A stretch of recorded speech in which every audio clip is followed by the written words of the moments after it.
마가복음 8장 27절부터 38절까지 제가 읽겠습니다. 예수와 제자들이 빌립보 가이사랴 여러 마을로 나가실새 길에서 제자들에게 물어 이르시되 사람들이 나를 누구라고 하느냐? 제자들이 여짜와 이르되 세례 요한이라 하고 더러는 엘리야 더러는 선지자 중에 하나라 하나이다. 또 물으시되 너희는 나를 누구라 하느냐?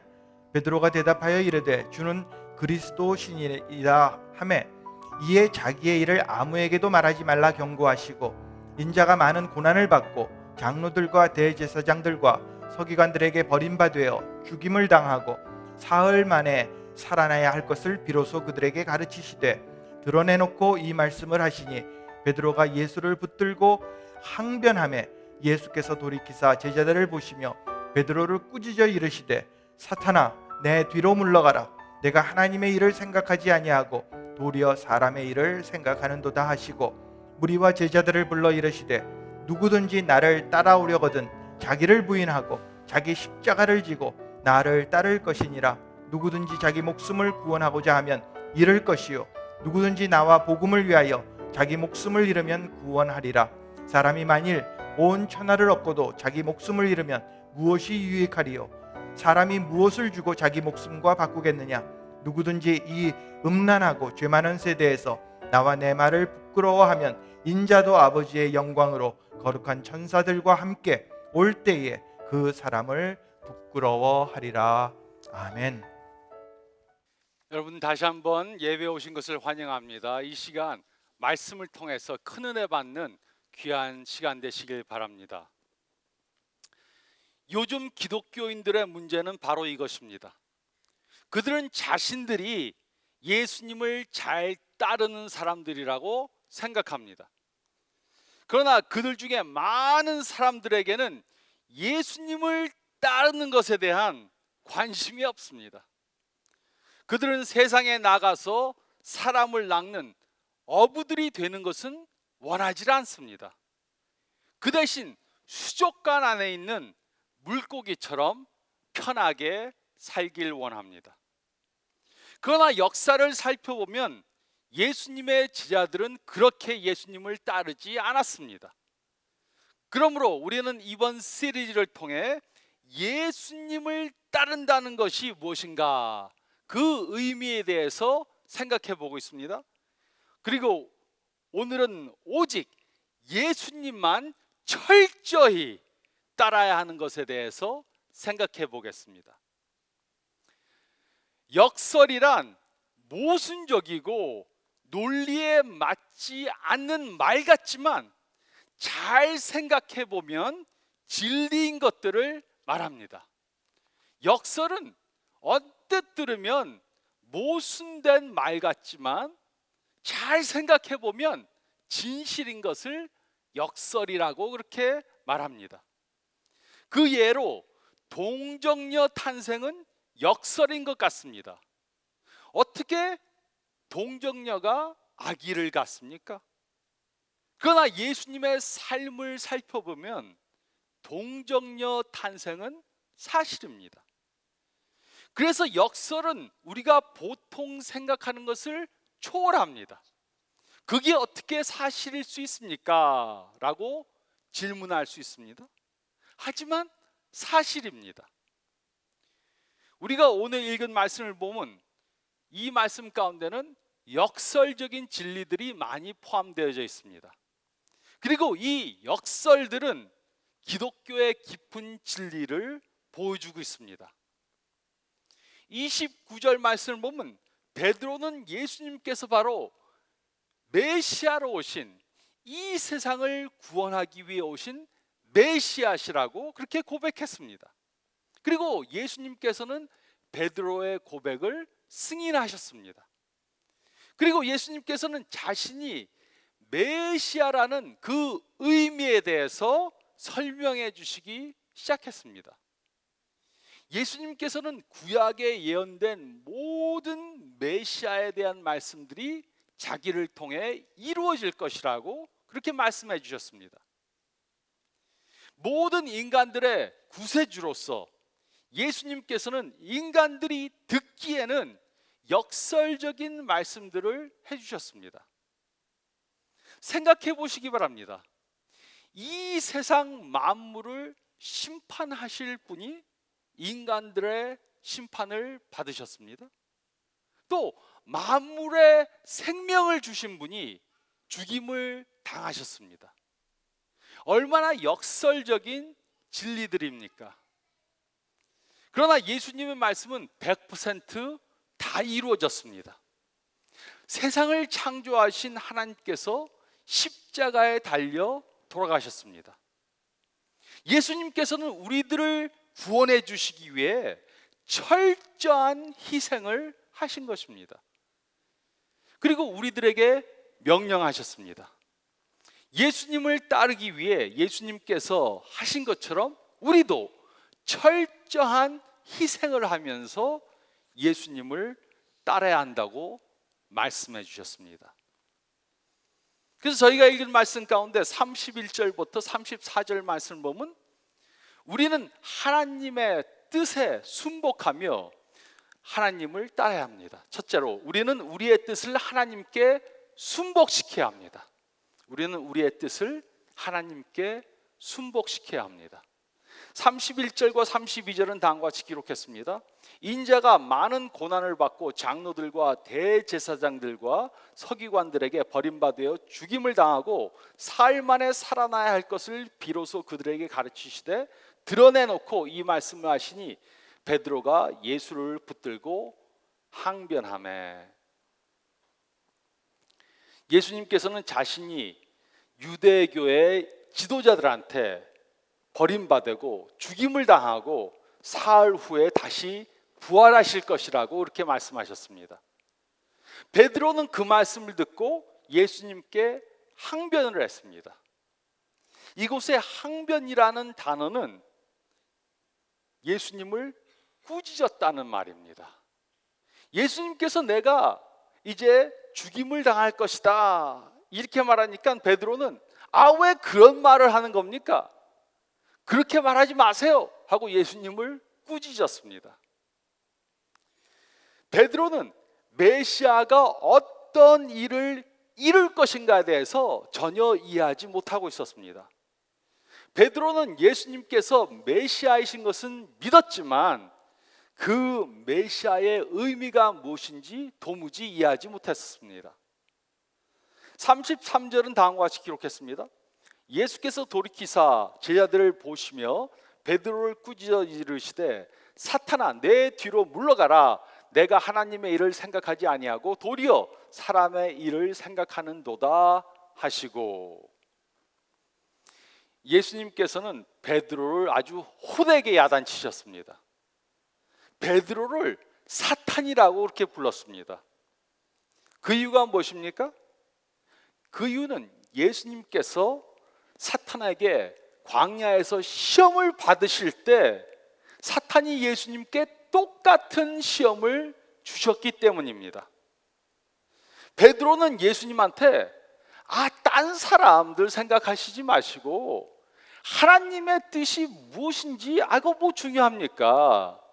예수님 자신을 생각하시고 우리들만 돌봐주시면 됩니다.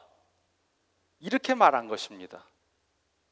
우리만 잘 되면 되지 뭐 하려고 희생을 합니까? 라고 말한 것입니다. 그리고 이것이 바로 이 세상이 가르치는 것입니다. 베드로는 세상적인 것에 관심이 있었고 하나님의 일에 관심이 없었습니다. 베드로는 자신의 뜻대로 생각하고 하나님의 뜻에 대해서는 생각해 보질 않았습니다. 34절은 다음과 같이 기록했습니다. 무리와 제자들을 불러 이르시되 누구든지 나를 따라오려거든 자기를 부인하고 자기 십자가를 지고 나를 따를 것이니라. 십자가를 지는 것은 성부 하나님의 예수님을 향한 뜻이었습니다. 그러므로 예수님께서는 자신의 뜻대로 행하시지 않고 성부 하나님의 뜻에 순복하신 것입니다. 그리고 예수님께서는 우리들도 이렇게 예수님을 따라야 한다고 똑같은 요구를 하셨습니다. 우리들에게는 이기주의적인 마음과 욕망이 있습니다. 그래서 우리는 우리 뜻대로 살려고 합니다. 그래서 하나님의 뜻대로 사는 것이 쉽지 않습니다. 예수님을 믿는다고 하는 사람들도 매일매일 살아갈 때 하나님의 뜻에는 관심이 없습니다. 하나님의 뜻이 무엇인지는 물어보지도 않습니다. 기도를 해도 내가 원하는 것들 쭉 적어놓고 하나하나씩 달라고 조르는 기도하고 하나님의 뜻이 무엇인지 파악하기 위해서 전혀 기도하지 않습니다. 그러나 예수님께서는 우리가 예수님을 따르는 사람들이 되기 위해 우리를 부인하라고 말씀하셨습니다. 우리를 부인한다는 것은 우리의 뜻과 의지를 하나님의 뜻과 의지에 순복하는 것을 말합니다. 우리 스스로 결정하고 우리가 원하는 것을 하는 것에 마지막 표를 찍으라는 것입니다.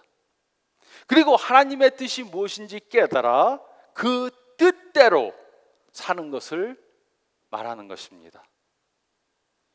물론 이렇게 사는 것은 쉬운 것이 아니었습니다. 그래서 예수님께서도 십자가를 지시기 전에 마태복음 26장 39절에 다음과 같이 기도하셨습니다. 내 아버지여, 만일 할만하시거든 이 잔을 내게서 지나가게 하옵소서. 그러나 나의 원대로 마시옵고 아버지의 원대로 하옵소서. 성자 예수님께서는 성부 하나님의 뜻에 순복하셨습니다. 이와 같이 우리가 예수님을 따르는 사람들이 되기 위해서 우리도 예수님의 뜻에 순복을 해야 합니다. 우리가 하나님의 뜻에 순복하지 않고 있다면 우리는 정말로 우리가 예수님을 따르는 사람들인지 생각해 봐야 합니다. 하나님의 뜻에 순복하지 않으면서 예수님을 따르는 사람이라고 말할 수가 없습니다. 그러므로 우리가 정말로 하나님의 명령에 순복하는 삶을 살고 있는지 우리 자신을 다음의 성경 말씀에 비추어 생각해 보시기 바랍니다. 너는 나 외에는 다른 신들을 내게 두지 말라. 안식일을 기억하여 거룩하게 지키라. 비판을 받지 아니하려거든 비판하지 말라. 음행을 피하라. 술 취하지 말라. 이는 방탕한 것이니 오직 성령으로 충만함을 받으라. 아내들이여 자기 남편에게 복종하기를 주께 하듯 하라. 남편들아 아내 사랑하기를 그리스도께서 교회를 사랑하시고 그 교회를 위하여 자신을 주심같이 하라. 형제들아 서로 비방하지 말라. 이것이 바로 성경에 나타난 하나님의 뜻입니다. 우리가 하나님의 뜻에 순복하는 삶을 살고 있습니까? 그러면 우리가 예수님을 따르는 사람들이라고 확신할 수 있습니다. 그러나 우리가 하나님의 뜻에 순복하지 않고 있다면 우리가 정말로 예수님을 따르는 사람들인지 질문해 봐야 합니다. 우리는 우리의 뜻을 하나님께 순복시켜야 합니다. 그 이유는 하나님이 억지로 우리 하기 싫은 것을 만들기 위해서가 아닙니다. 하나님의 뜻이 우리의 뜻보다 훨씬 더 좋기 때문입니다. 우리가 지금은 이해하지 못하도 하나님의 뜻을 따르는 삶을 살다 보면은 하나님이 주시는 축복을 경험할 수 있습니다. 그래서 우리가 정말로 예수님을 따르는 사람들이 되기 위해서는 우리는 우리의 뜻을 하나님께 순복시켜야 합니다. 또 둘째로 저희가 읽은 말씀 가운데 34절부터 37절 말씀 보면 우리는 우리의 생명을 하나님께 바쳐야 합니다. 우리는 우리의 생명을 하나님께 바쳐야 합니다. 34절은 다음과 같이 기록했습니다. 무리와 제자들을 불러 이르시되 누구든지 나를 따려오려거든 자기를 부인하고 자기 십자가를 지고 나를 따를 것이니라. 예수님께서 이 말씀을 하셨을 때 십자가는 존경의 상징이 전혀 아니었습니다. 십자가는 고문을 하며 사형을 시키는 죽음의 도구였습니다. 그러므로 십자가를 진다는 것은 무엇을 의미합니까? 예수님 당시 우리가 십자가를 지고 가는 사람을 보면 어떻게 생각합니까? 아, 저 사람은 이제 곧 사형을 당할 사람이구나. 이제 곧 죽을 사람이구나. 우리가 이렇게 짐작하게 됩니다. 그러므로 예수님께서 우리들에게 십자가를 지고 그를 따르라고 말씀하신 것은 우리로 곧 죽을 사람이라고 생각하고 예수님을 따르든가, 아니면 이미 나는 나에 대해서 죽었다고 생각하고 예수님을 따르라는 말씀입니다. 즉 예수님께서는 우리의 생명을 하나님께 드리기로 결정을 하고 예수님을 따르라고 말씀하신 것입니다. 그러므로 우리의 생명을 하나님께 바치기로 헌신하지 않은 사람들은 예수님을 따르는 사람들이 전혀 아닙니다. 아마도 이 말씀은 많은 기독교인이라고 친항한 사람들이 듣고 싶지 않는 그런 말일 것입니다. 그래서 요즘 기독교인들은 십자가를 지는 것보다는 십자가를 목에 걸고 다니는 것으로 만족해 합니다. 그래서 요즘 많은 기독교인이라고 하는 사람들이 어떤 교회들 모입니까? 아, 예수님 믿으세요? 그러면 축복받고 돌아가셔서 천국 갑니다. 그 말만 해주면 좋아합니다.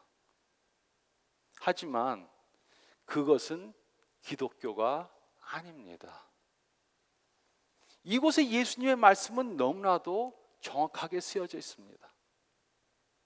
십자가를 지고 우리의 생명을 하나님께 드리고 예수님을 따르지 않는 사람들은 기독교인들이 아니고 예수님의 제자들이 아닙니다.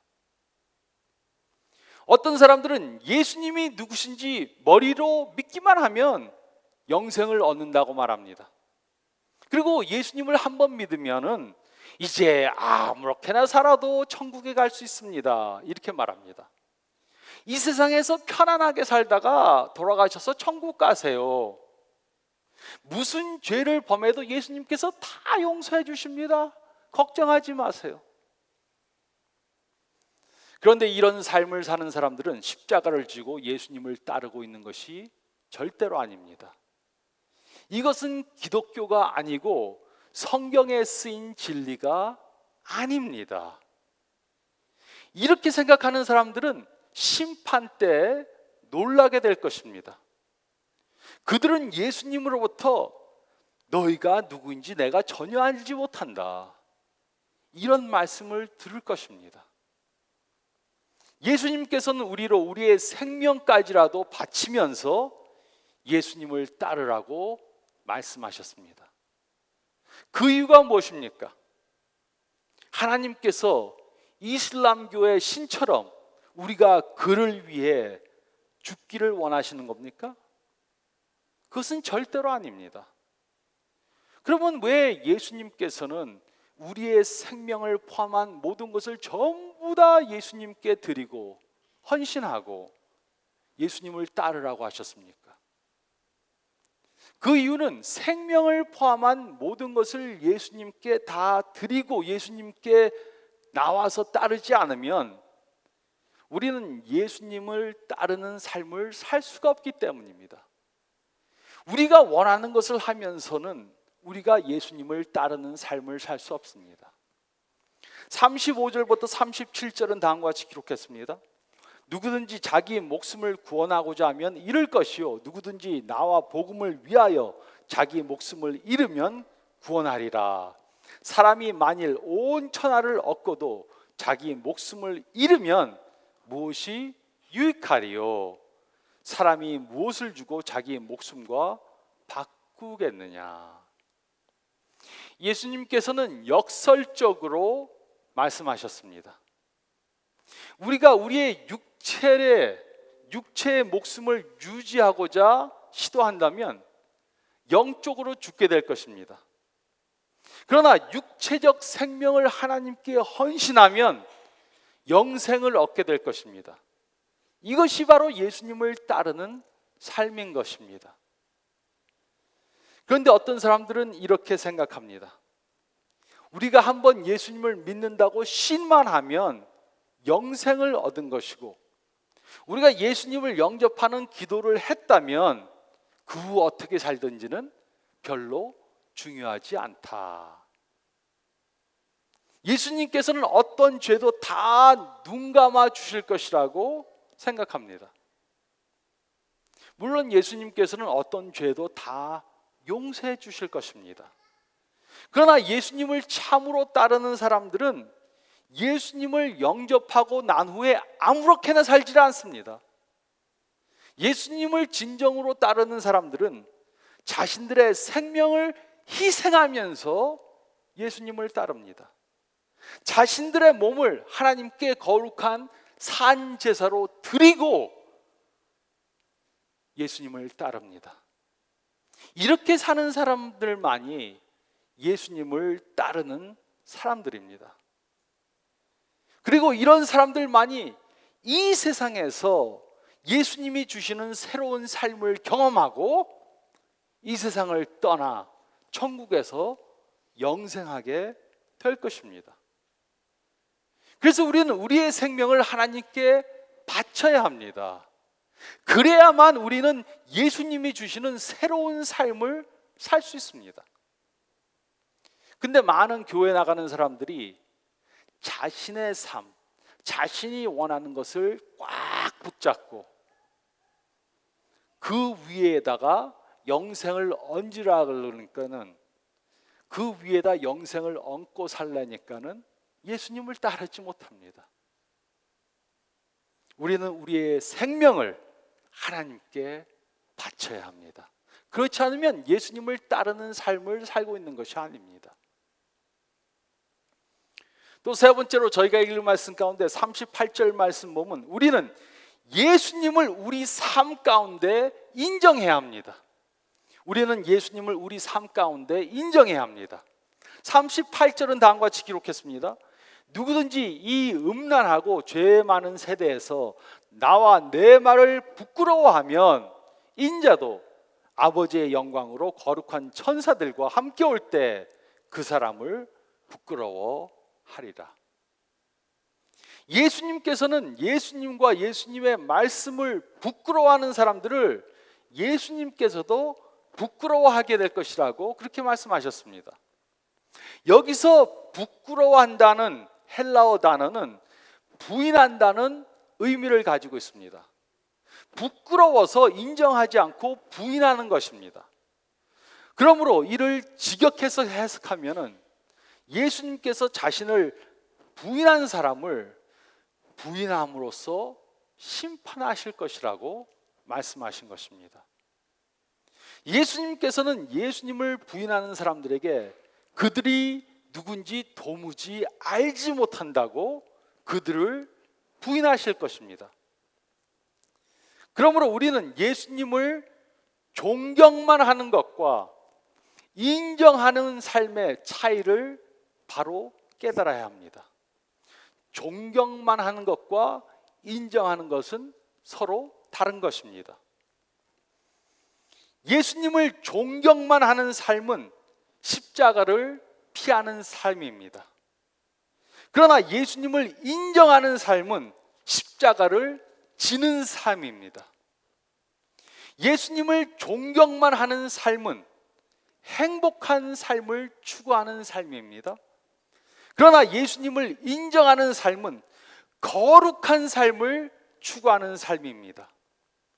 예수님을 존경만 하는 삶은 나를 기쁘게 하는 삶입니다. 그러나 예수님을 인정하는 삶은 하나님을 기쁘게 하는 삶입니다.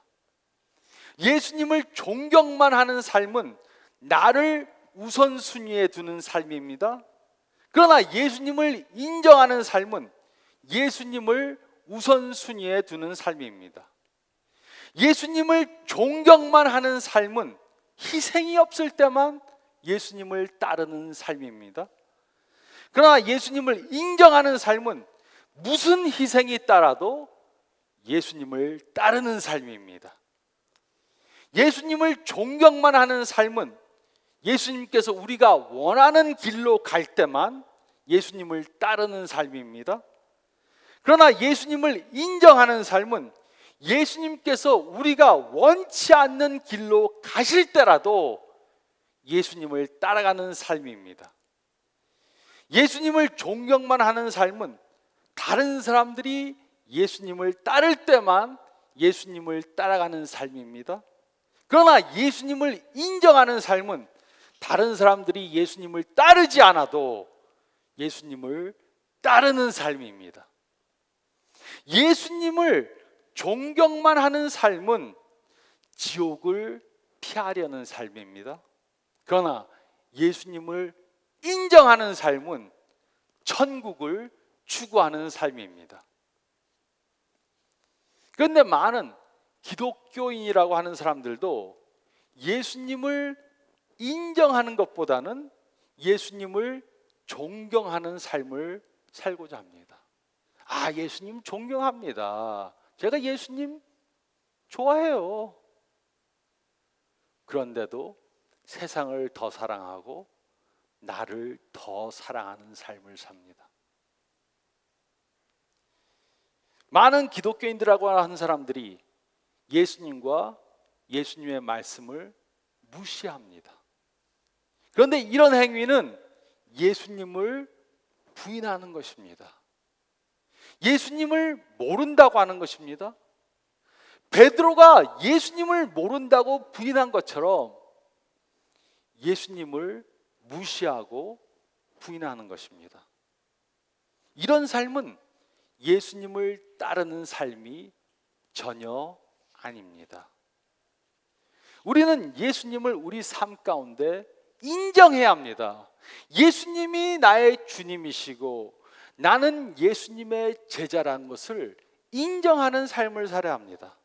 그렇지 않으면 예수님을 따르는 삶을 살고 있는 것이 전혀 아닙니다. 이런 그림을 본 적이 있습니다.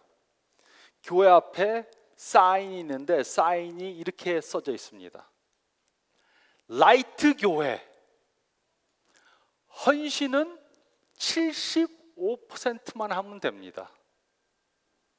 11조는 7%만 하면 됩니다. 설교는 15분만 들으면 됩니다. 예배는 45분만 드리면 됩니다. 10계명은 10개 중에서 8개만 선택해서 따르면 됩니다. 그런데 슬픈 것은 기독교인이라고 하는 많은 사람들이 이렇게 예수님을 따르려고 한다는 것입니다. 예수님을 대충대충 쉽게 편하게 따르려고 합니다. 그러나 이렇게 예수님을 따르는 것은 예수님을 따르는 것이 전혀 아닙니다. 예수님을 100% 철저히 따르지 않는 것은 예수님을 전혀 따르지 않는 것입니다. 그래서 이렇게 착각하고 있는 사람들은 마지막 때 예수님 앞에 서서 놀라게 될 것입니다. 주여 주여, 저희가 주님을 우리 마음속에 구세주로 인정했습니다. 내가 너희가 누군지 도무지 알지 못한다. 예수님, 저희가 예수님의 이름으로 많은 종교적 행위들을 했습니다. 너희가 누군지 내가 도무지 알지 못한다. 100% 철저히 예수님을 따르지 않는 것은 예수님을 따르지 않는 것입니다. 그래서 오늘 이 말씀을 통해 예수님께서는 우리에게 굉장히 어렵고 중요한 말씀을 해주셨습니다.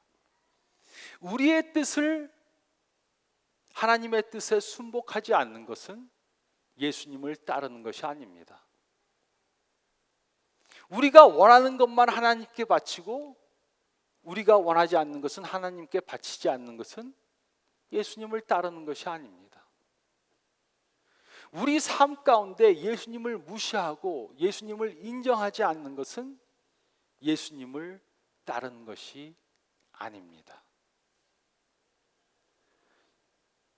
저희 성도님들은 예수님을 철저히 믿고 따르고 인정하고 이 세상에서 예수님이 주시는 새로운 삶을 경험하시고 또 이 세상을 떠나 천국에서 예수님과 함께 동거하시는 저와 여러분들이 되시기를 우리를 부르시고 우리를 따르라고 하신 예수님의 이름으로 축원드립니다.